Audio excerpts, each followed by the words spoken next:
Aujourd'hui, on va parler ici de Michelin, ok?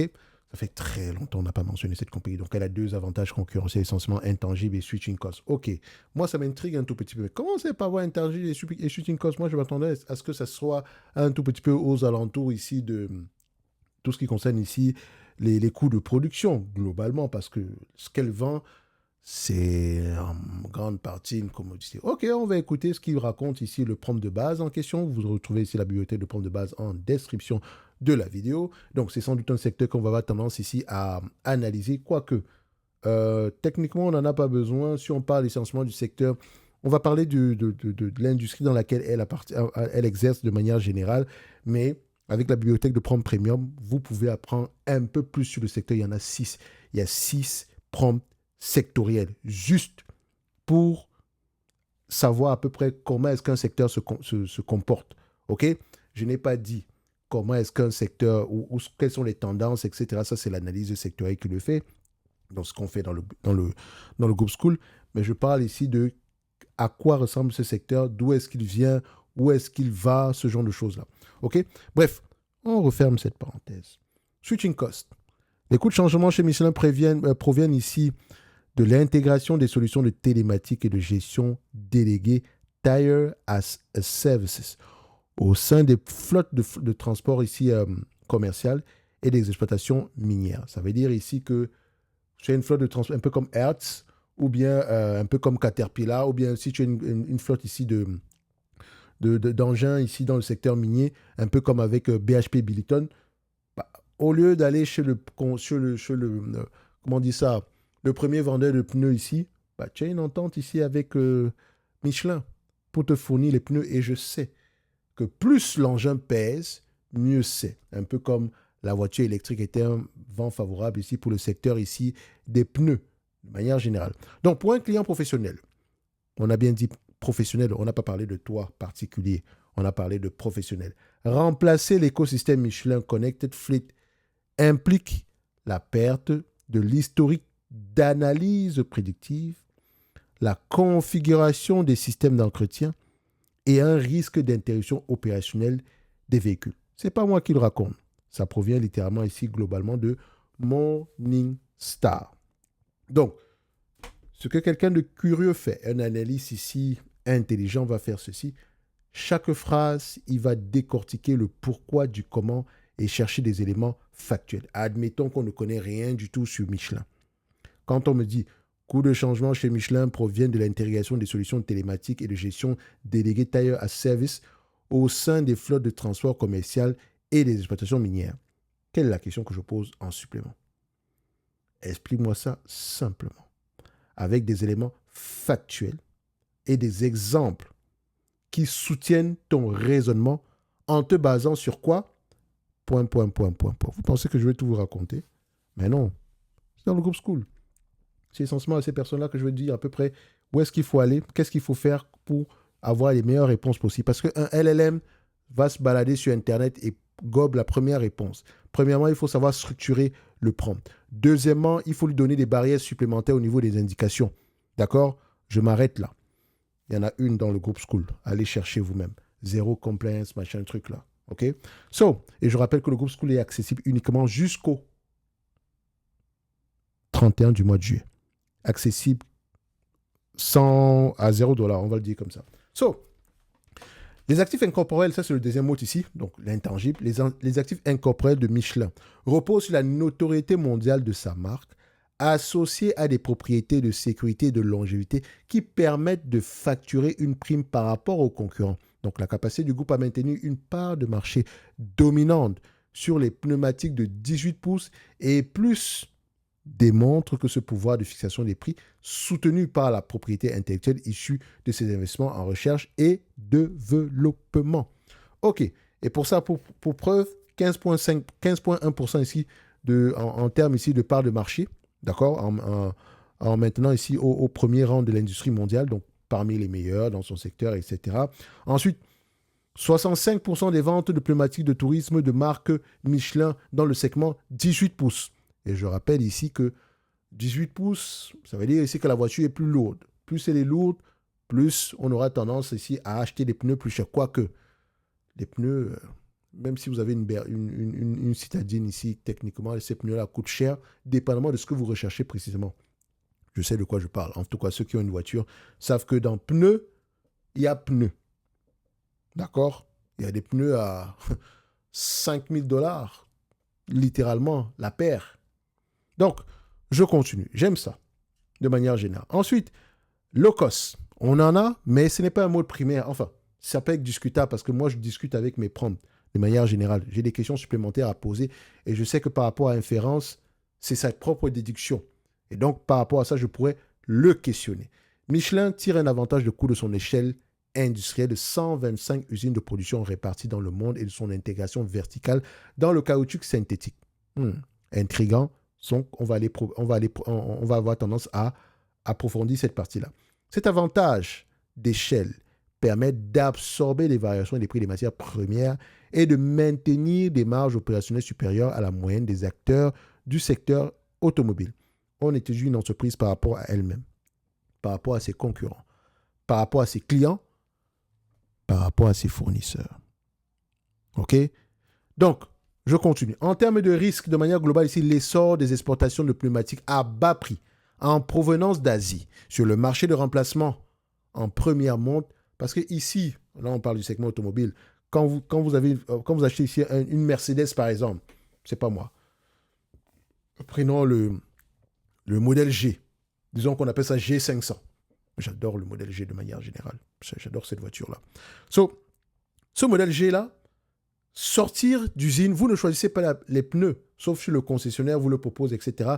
Mais globalement, si vous prenez la version standard, sortie d'usine, sans parler de la modification des pneus chez le concessionnaire, ça vient avec sans doute des Michelin.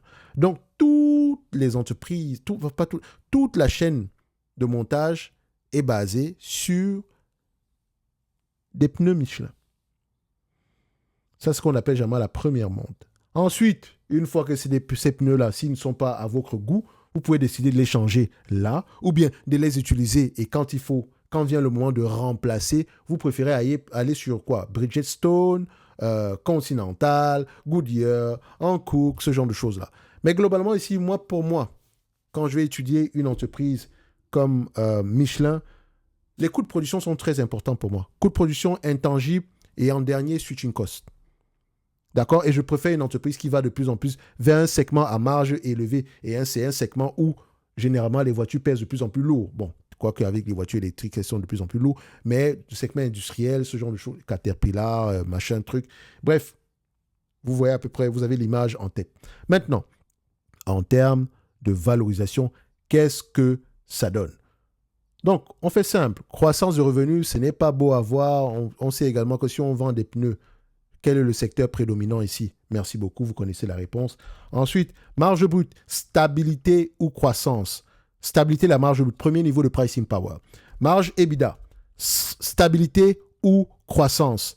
Deuxième niveau de pricing power, c'est la stabilité des marges. Enfin, également la stabilité des marges EBITDA, on aime ça. On pourrait même dire qu'on a une certaine croissance de manière générale. Donc, c'est une entreprise extrêmement bien gérée. Également, dans ce secteur d'activité, la dette, elle doit évoluer avec le moins de dettes possible parce que ces consommateurs, les clients finaux sont dans des secteurs cycliques. D'accord? Et ici, on a à peu près 0,5 fois l'EBITDA dont l'entreprise n'est même pas endettée globalement. La dette nette ici, en termes de volume, est de 2,5 milliards. Si on prend les free cash flow moyens sur, je vais prendre ici une période ici de 10 ans. Je pourrais même pas... Laissons les free cash flow. On peut comparer les free cash flow et les net income, mais je sais que dans cette industrie, c'est un business à capital intensif, donc les net income peuvent parfois fluctuer. Mais pour savoir si les free cash flow et les net income vont dans le même sens, vous faites ceci. On les prend en cumulatif, on fait ceci. Ding, on les met en cumulatif. OK.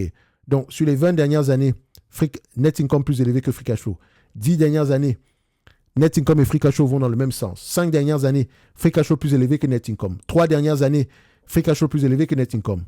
Donc, les free cash flow sont de plus en plus élevés par rapport au net income. Sur les 20 dernières années, il y a sans doute eu un programme ici d'investissement. Donc, ça peut avoir impacté le free cash flow. On passe ça. Combien de fois les bénéfices de marché payent pour ce genre d'entreprise? Je ne paye pas plus de 15 fois les bénéfices. Normalisé sur ce type d'entreprise. OK? Parce que ces marchés finaux sont cycliques. Le marché a tendance à payer 10 fois les bénéfices sur ce genre d'industrie. OK.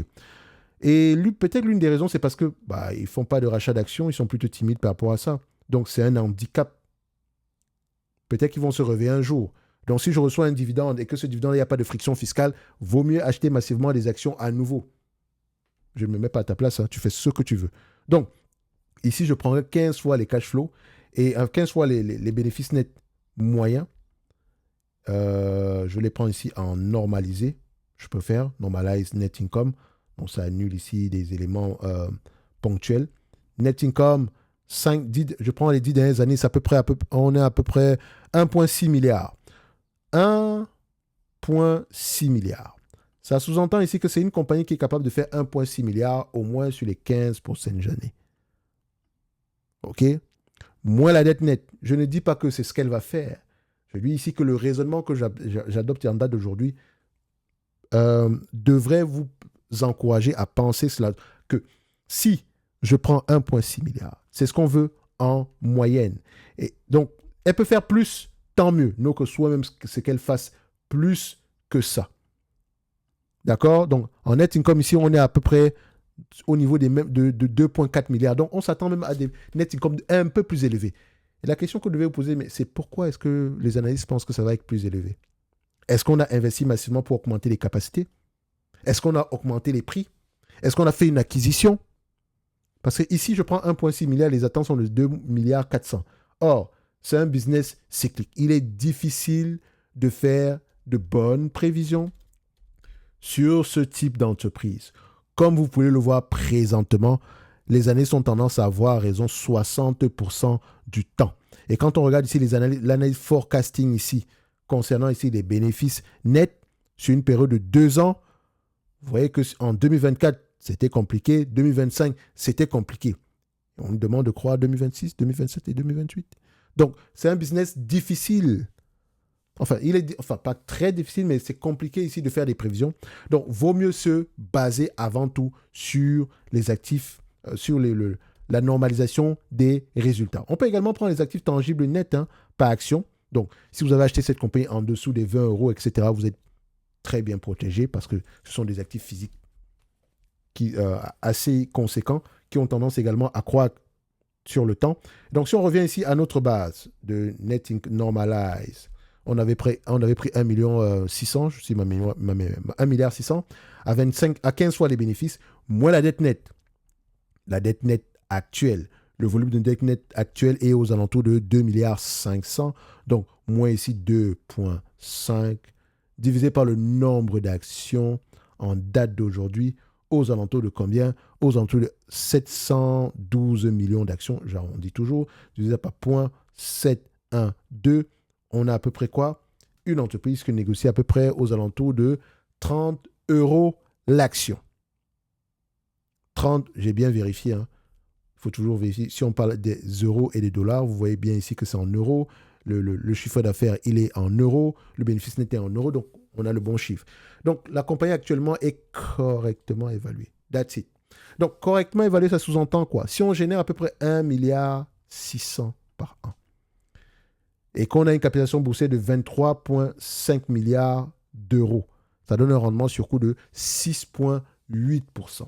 On paie un dividende de 4%. Donc, il y a de grandes chances que ce dividende-là continue à croître, au moins qu'il reste stable, parce que l'entreprise n'est pas endettée et qu'elle a les moyens de payer ce dividende-là. Avec quoi? Les free cash flow. Bon, chacun va avoir tendance à à faire sa propre conclusion dans le futur. Bref, ceci n'est que mon point de vue et non un conseil d'investissement. Je rappelle une chose.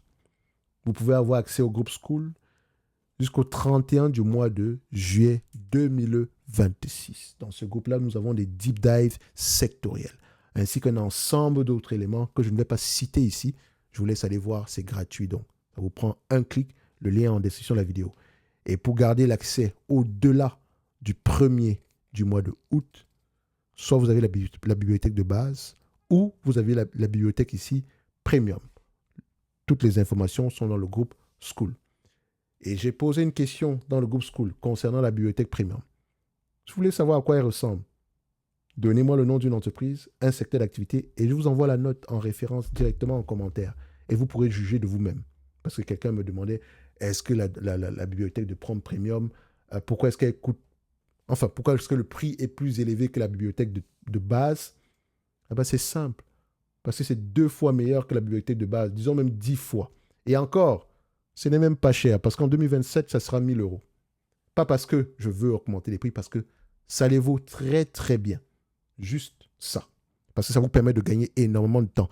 Je ne sais pas à combien vous valorisez votre temps, mais les prompts sont faits de manière structurée, calibrée, pour donner la meilleure réponse possible aux personnes qui veulent se poser les bonnes questions. Point à la ligne. Donc, dividendes, etc., vous tirez les conclusions qui viennent avec concernant Michelin, mais selon moi, le prix est juste OK.